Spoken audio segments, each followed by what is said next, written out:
नमस्कार। आज की वीडियो में मैं आपको बताने जा रहा हूँ दी मैक्सवेल्स इक्वेशंस। देखिए, ये मैक्सवेल की जो इक्वेशंस हैं, मैक्सवेल ने चार बहुत ही फेमस इक्वेशन दी हैं।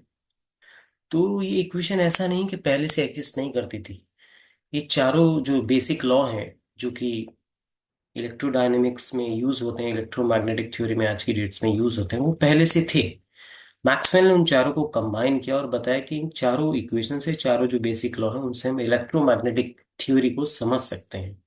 और एम्पियर्स लॉ में एक करेक्शन बताया। तो देखिए, मैं स्टार्ट करता हूँ। इसके दो फॉर्म होती है, इंटीग्रल फॉर्म और डिफरेंशियल फॉर्म। देखिए, बताने के लिए कुछ बहुत कुछ है इसमें, बट इस क्लास में, इस लेक्चर्स में हम सिर्फ इंटीग्रल फॉर्म और डिफरेंशियल फॉर्म की बात करेंगे और उनकी मीनिंग क्या होती है। तो देखिए, जो पहला इक्वेशन है मैक्सवेल का इंटीग्रल फॉर्म में, वो ये है। Integral, close integral, this is close integral, surface integral, E dot D s, electric field d s area is equals to Q upon epsilon. ये पहला इक्वेशन है। ठीक है। दूसरा इक्वेशन क्या है, देखिए। B dot D s is equal to zero. तीसरा इक्वेशन क्या है? ये है line integral, close integral line, E dot d l is equal to minus sign of d phi by d t, mathematics. Maxwell का fourth equation क्या है, देखिए। Fourth equation है, देखिए, मैक्सवेल का B dot d l is equal to mu not times I plus I d, right. तो देखिए, जो पहला है ई डॉट डी एस, इसको हम बोलते हैं इलेक्ट्रिक फ्लक्स। सो इसको हम बोलते हैं गॉस लॉ इन इलेक्ट्रोस्टैटिक्स। इसका जो नाम होगा, देखिए,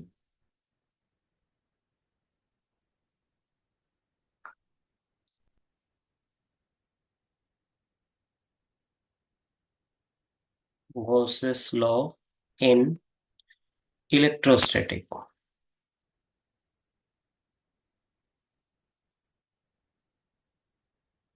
और इसको हम सब पहले से पढ़ते भी आए। देखिए, ई डॉट डी एस, इसको क्या बोलते हैं? Electric flux. Electric flux through N enclosed body should be equal to 1 upon epsilon or times into total charge enclosed by that surface, जिसको आप गॉस थ्योरम भी बोलते थे, राइट। दूसरा क्या है, देखिए, ये है गॉस सिज law in magnetostatic.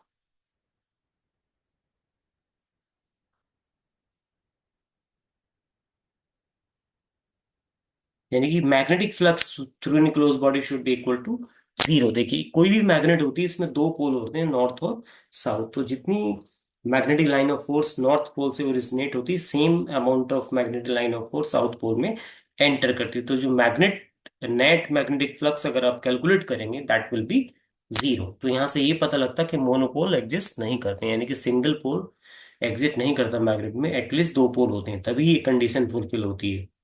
Magnetic flux through enclosed body should be equal to zero.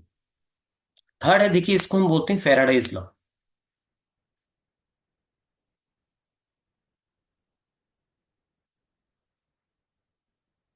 Faraday's law, right.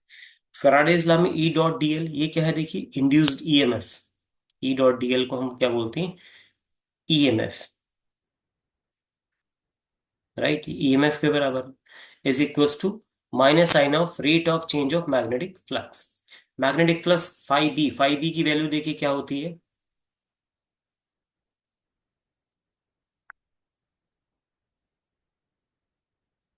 B dot A, right. So basically अगर फील्ड टाइम के साथ चेंज होगा तो उसमें इंड्यूस्ड ईएमएफ किसी भी सर्किट में एक ईएमएफ डेवलप होगी। ईएमएफ क्या होता है? बेसिकली एक वोल्टेज होती है, एक कॉइल है, कॉइल से एक गैल्वेनोमीटर कनेक्टेड है, और उसके पास अगर आप मैग्नेट को लेके आते हैं तो आपको एक गैल्वेनोमीटर में डिफ्लेक्शन आता है। इट मीन्स वोल्टेज वहां पे डेवलप हो रही है। क्यों? जब आप कॉइल के पास मैग्नेट को लेके आ रहे हैं फिर दूर लेके जा रहे हैं, इसका मतलब मैग्नेटिक फील्ड वहां पे टाइम के साथ चेंज हो रहा है। तो यहां से ये पता लगता है changing magnetic field induced an electric field. Okay, ये changing magnetic field induce an electric field, ये Faraday's law. Fourth one is known as modified Ampere's law. Okay, और मैक्सवेल एम्पियर्स लॉ, इसको हम बोलते हैं मॉडिफाइड मॉडिफाइड एम्पियर्स लॉ।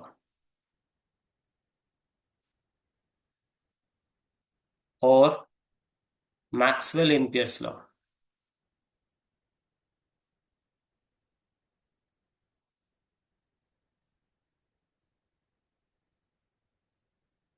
जिसमें देखिए आई क्या होता है? आई तो कन्वेंशनल करंट है आपका।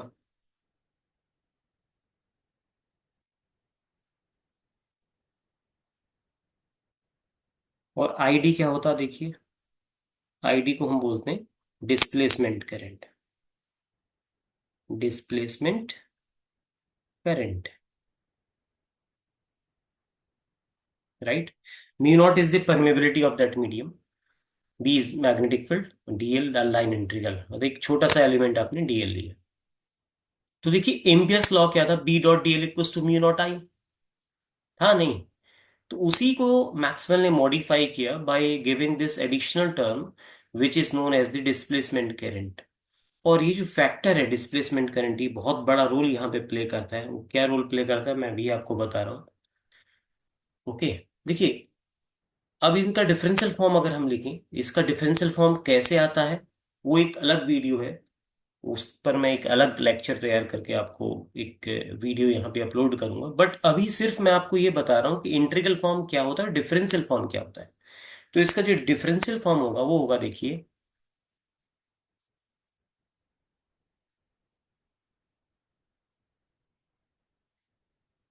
Divergence of electric field is equal to rho upon epsilon. Rho क्या होता है? देखिए, रो होता है volume charge density. Okay, epsilon not is the permittivity of that medium, and del dot E, अगर ये डॉट प्रोडक्ट है देखिए यहाँ पे, तो इसको बोलते हैं divergence of electric field, right.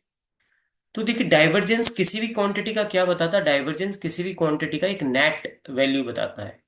Divergence अगर पॉजिटिव है, इसका मतलब जितना अमाउंट एंटर कर रहा है, फॉर एग्जाम्पल एक एक ये सरफेस है, ये एक सरफेस है आपका, यहाँ पे कुछ अमाउंट एंटर कर रहा है और कुछ इसको लीव कर रहा है। अगर लीव ज्यादा कर रहा है तो डाइवर्जेंस इसका पॉजिटिव होगा, और लीव कम कर रहा है, एंटर ज्यादा कर रहा है, तो डाइवर्जेंस नेगेटिव होगा। तो डाइवर्जेंस किसी भी क्वांटिटी के बारे में एक इंफॉर्मेशन हमें दे देता कि क्वांटिटी, कितनी क्वांटिटी वहां पे एंटर कर रही है, कितनी क्वांटिटी वहां पे एग्जिट कर रही है बेसिकली, राइट। तो ये डाइवर्जेंस होता है।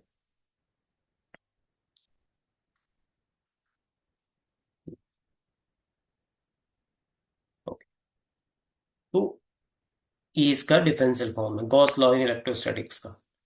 अब देखिए second B dot D s, इसका होगा देखिए डाइवर्जेंस ऑफ बी, ये भी वेक्टर क्वांटिटी, ये भी vector, is equal to zero. ये मैक्सवेल की सेकंड इक्वेशन होगी। तीसरा ई डॉट डी एल, इसका जो डिफरेंशियल फॉर्म होगा del cross E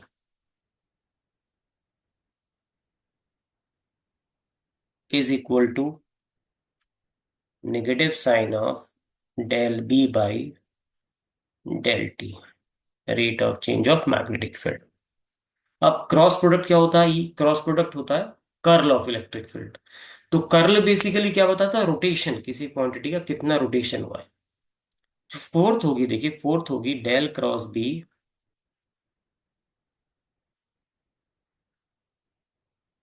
is equals to mu not, okay, जे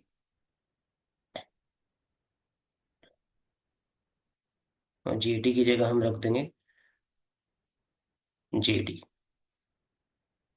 अब जेडी को आप क्या लिख सकते हैं, mu not J plus mu not J D की वैल्यू रख देंगे epsilon not del E by del t. ठीक है। तो जे अगेन वेक्टर क्वांटिटी यहाँ पे लिखेंगे, ई वेक्टर क्वांटिटी है। तो देखिए जेडी क्या है, जेडी डिस्प्लेसमेंट करंट डेंसिटी है। जेडी आपको, जे क्या होता है, आई अपॉन ए। आई डी क्या है आपका, डिस्प्लेसमेंट करंट। तो जेडी क्या होगा, डिस्प्लेसमेंट करंट डेंसिटी होगा, राइट। तो यहाँ पे आप चाहो तो लिख सकते हैं, बिल्कुल यहाँ पे आप।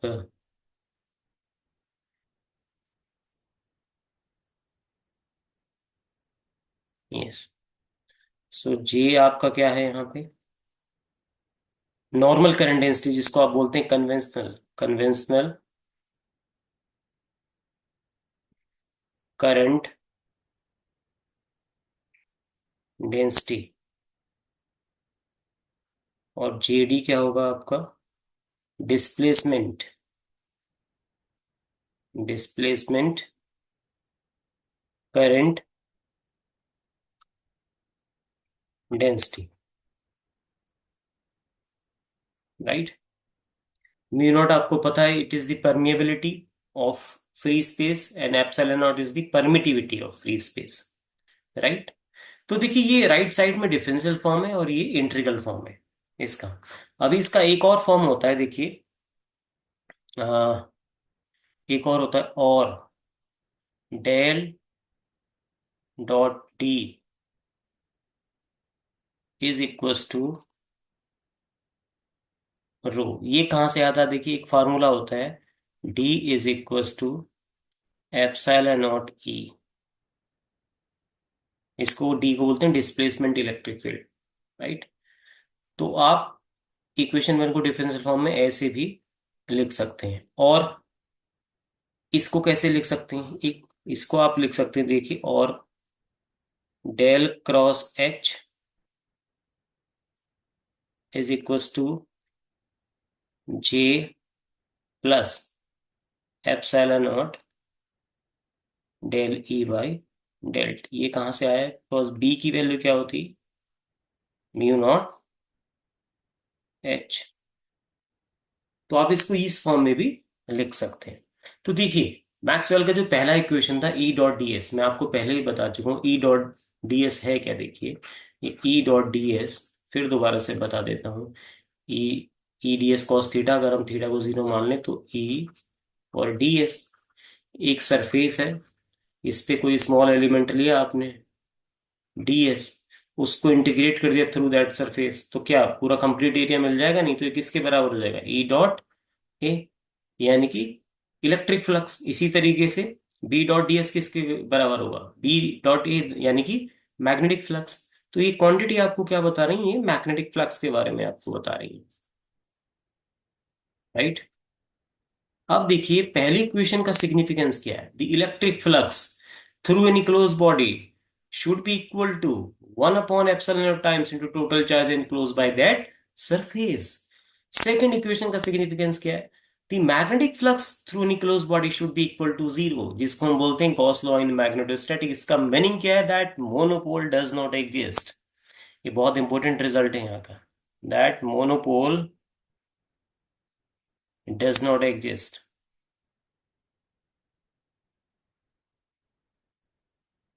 जो थर्ड इक्वेशन मैंने आपको बताया, this is Faraday's law. Faraday's law क्या होता है, changing magnetic field inducing an electric field. ये change in magnetic field can induce an electric field, right. तो जिसको आप बोलते हैं फेराडेज लॉ। ओके,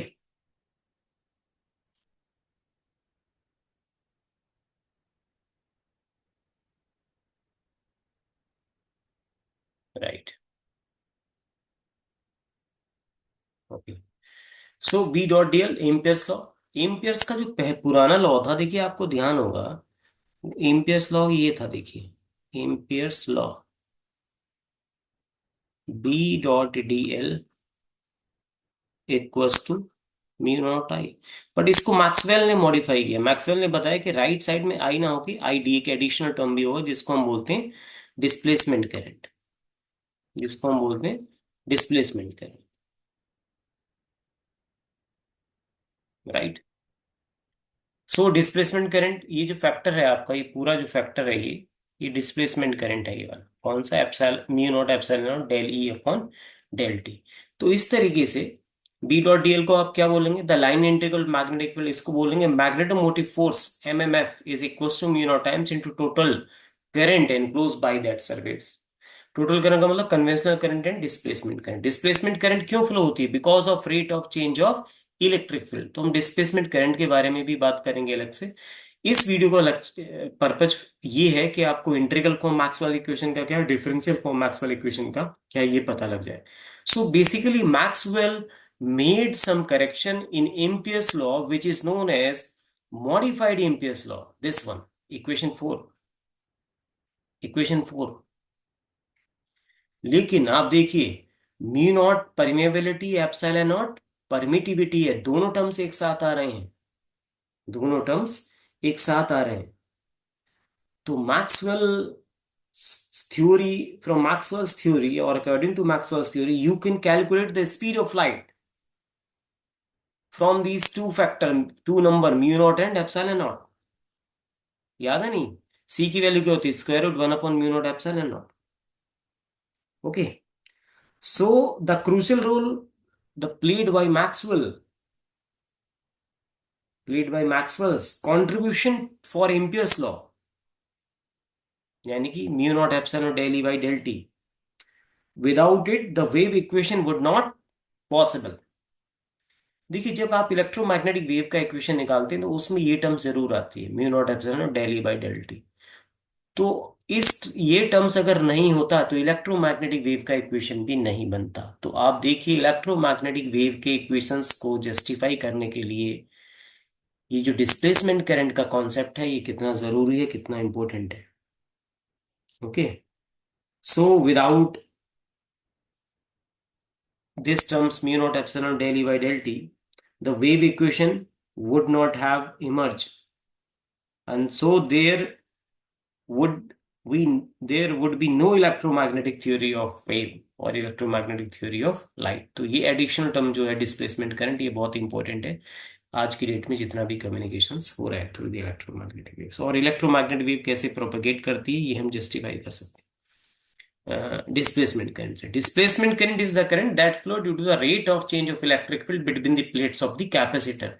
तो यहां से जो कॉन्सेप्ट है, प्लेट कैपेसिटर है जी, उसकी जब चार्जिंग होती है और डिस्चार्जिंग होती है तब इलेक्ट्रिक फील्ड की वैल्यू क्या होती है, ये सारी चीजें हम किसी और वीडियो में पढ़ेंगे। फिलहाल इस वीडियो को सिर्फ इतना पर्पज है कि इंटीग्रल फॉर्म क्या होता है मैक्सवेल इक्वेशंस का, वो आपके सामने लिखा हुआ है, देखिए।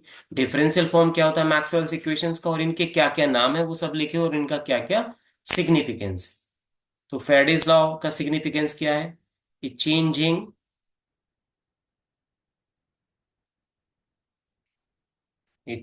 मैग्नेटिक फील्ड,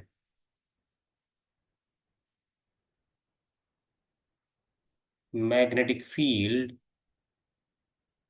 इंड्यूस्ड और इंड्यूसिंग एन इलेक्ट्रिक फील्ड,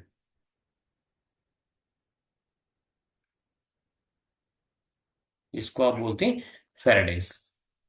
तो पहली इक्वेशन है Gauss law in electrostatic which says that the electric flux through enclosed body should be equal to one upon epsilon times into total charge enclosed by that surface, उसका differential form है। दूसरा, Gauss law in magnetostatic, यानी कि magnetic flux through any close body should be equal to zero, जिसका differential form क्या है, del dot B equals to zero, यानी कि मोनोपोल डज नॉट एग्जिस्ट। अगर मोनोपोल होता तो कभी भी डेल डॉट बी की वैल्यू या बी डॉट डी एस, यानी कि मैग्नेटिक फ्लक्स, कभी भी जीरो नहीं होता। तीसरा, अभी अभी मैंने आपको बताया, induced EMF is equals to line integral of electric field, और ये डिपेंड करता है कि फ्लक्स टाइम के साथ कितना चेंज हो रहा है with opposite sign.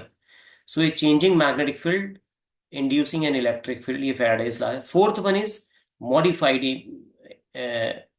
Ampere's law, which was modified by Maxwell. Okay.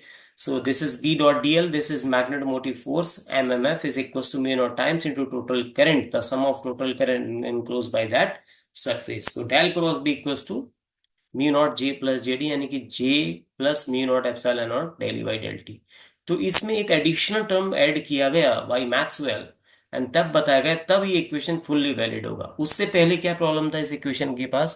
सो जो आपका ओरिजिनल इक्वेशन था एम्पियर्स लॉ का, del cross B equals to mu not J, ये किसके लिए वैलिड था? Valid only for constant